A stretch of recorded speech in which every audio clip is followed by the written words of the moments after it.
By special request, today we're going to talk about that spell, how to bring your lover back. Say you have a boyfriend or a girlfriend, a husband or wife that's been unfaithful, and you want to bring them back to you. You want that other person out of your life for good. This is the spell we're talking about tonight. Now, what are you going to do? What you're going to do here in this spell is similar to the other voodoo spell I showed you, but remember, what I want you to do is get a photo of your spouse. You need a photo of them, you need their date of birth. And what you do, you write it on the back of the photo and you roll the photo and you wrap that string around the photo quite tightly. Remember, while you're doing this, it's a power of intention, so you're really thinking about this. You're really putting a lot of effort into that thought process, that vibration that's going into what you're doing, the physical energy in what you're doing. You're wrapping up the photo that on the back has your partner's date of birth, their name. It's written on the back. It's all wrapped up. The next thing you do once it's wrapped up is at midnight. Remember, all love spells have to happen at midnight, at nighttime, preferably when that person is sleeping, because when the person is sleeping is when their subconscious is out in the spiritual world, and whatever spells that you're doing can impact them the greatest. So after your hour of chanting, what you do is you really have to be prepared and consider about what the spirits are going to give to you.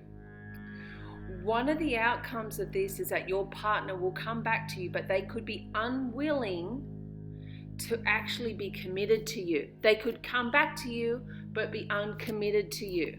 This means that they're in this zombie-like state, right? You don't have a fully engaged relationship. The second outcome of this is that he returns home or she returns home and they stay 100% wholeheartedly. But this is all up to you. It's all into your power of intention and what you really desire for this relationship. So the second part of this spell. The second part of this spell involves getting some hair and some nails from both yourself and from your partner. And what you need to do is now put them in an envelope together, and you need to be able to meditate on them. It's really, really important. You can't do this spell without it. The next part is my absolute favorite part. This is where you get to make the wax dolls of your lover and the person they're having the affair with. Now, this can be really tough for you, but when you're creating these little wax dolls, you create a lot of hate, create a lot of tension. Remember the power of intention. You want these people to break up. So create these little dolls, and while you're shaping the form, really think about what you want to happen. It's really important, because then the spirit world understands your intention. They'll give you what you want, but you must want it.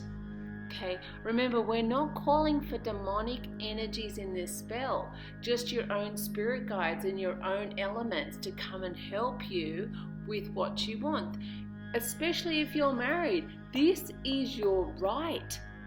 You married for life. This is a contract. Right? Did you feel my intention? Get real with this, right? Really shape this and consider every move with what you want. As you're creating this shape, be chanting whatever chant you want to say to really create the intention. There's no right or wrong here. You really can't stuff this up.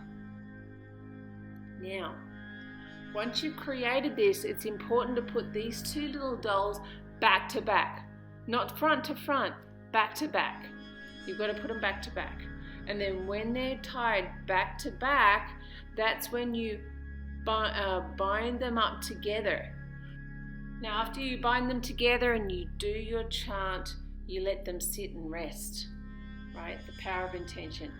After the spell's complete, that's when I would consult with my client, and then I generally bury those 2 little wax dolls, or I would throw them in a local river or stream. It's really important.